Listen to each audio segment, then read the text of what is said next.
Welcome back to Inside Politics. We're talking presidential politics in the wake of Super Tuesday with Mary Mancini, the Democratic Party, and Brent Leatherwood from the Republicans.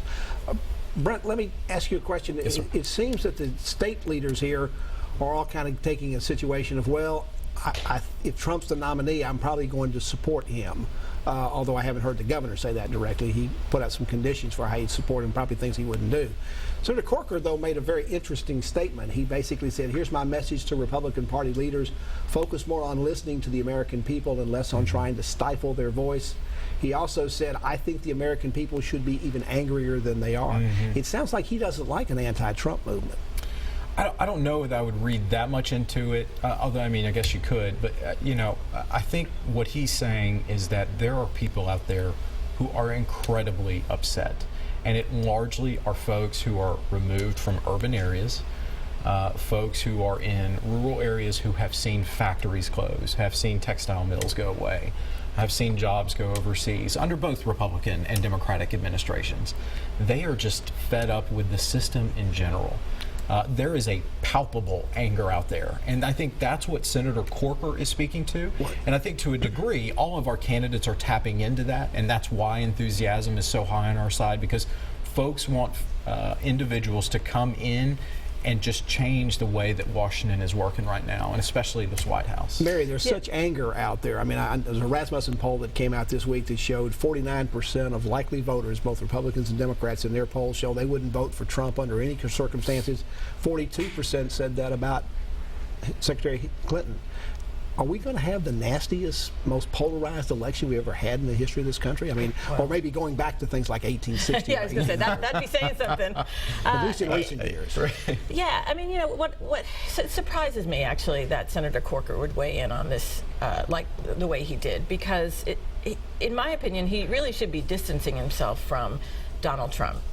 This, again, what we saw happen over the past week, coming into Super Tuesday, was that we had a man who refused to disavow being endorsed by a leader of the KKK. You know, are folks angry about the political process and the gridlock? Yeah, sure they are, right? But they also want somebody in the room who is reasonable, who's going to move this country forward, who is not talking about, you know, who is not sending dog whistles out to supporters in this country based on racial politics. Well, the Democratic Party actually had somebody who was tied to a hate group as their nominee. So Tennessee Democrats actually have experience about this. Here's the deal. It's not just on our side, though. It's on their side. Senator Sanders may very well win Maine and Kansas this weekend within their party. This is somebody who's tapping into that outsider anger as well.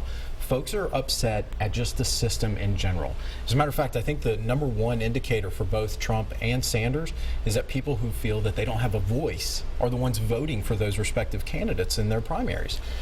So this is something that we absolutely have to deal with. And it's up to folks like Mary and me to make sure that those folks' concerns are heard. And communicate that to our leaders in our respective parties. And make sure people don't stay home on Election Day, because then it has damage down the ticket. Now, you don't have that problem in Tennessee this year because we don't have any statewide numbers, but it could even go down into the legislative races if enough people stayed home in either party. That's right. I mean, they could be looking at huge losses on their side, absolutely. And so could you have more to lose. You have almost 70 people in the state house. That's not going to happen. Our folks obviously are coming out. They've been coming out during this primary, and that's going to continue happening. Yeah, I mean, the thing about, you know, looking at our candidates, the Democratic candidates versus Republican candidates, again, substantive issues and talking about what really matters to the people of the state. We do that. You know, we're the ones that talk about opportunity for all and strong families and communities and effective and accountable government. They're at the state legislature, you know, covering up sexual harassment accusations. They're at the state capitol, you know, legislating on issues that have already been that have already been settled on the federal level. So, you know, it's about doing something, and that's what Hillary Clinton does, and that's what Senator Sanders does. They actually talk about issues that matter. The chairwoman here likes to get on her moral high horse, but about one of our representatives, but we have yet to hear this kind of outrage from one of their representatives who was caught with a DUI and his pants around his legs. Another one who has swindled $500,000, Joe Armstrong over in Knoxville. We have yet to hear that from her. She hasn't wasted one breath on that. We have actually asked for that representative to resign. She mentioned, Mr. Trump. I went on Memphis TV and said that he needed to immediately disavow any relations with David Duke or the KKK. So we're over here holding our folks accountable. They're not, and that's okay. That's just the cognitive dissonance that is within our state Democratic Party right now. But that's a part of being in a super minority. Is there any reason to think, for either one of you, that this election is going to do anything to diffuse the anger in this country? It sounds to me like the way this campaign continues to go on both sides, we're only going to have more frustration, more alienation, more people just dropping out and saying, I don't care about politics, I don't care about this country. I don't see that happening in our side and on the Democratic side. And again, because what we offer is a reasonable alternative to the GOP frontrunner, right? We have some people that are actually talking about serious issues, access to affordable health care, raising the minimum wage, having a minimum wage, things that really matter that will make people make ends That'll meet. have to be the last word. I'm sorry, Brett. We'll have you both back on to talk about this. I'm sure the campaign's not over, so we'll have plenty of time to bring you back. And thank you for joining us this week on Inside Politics. Hope you'll be back here again for a future show.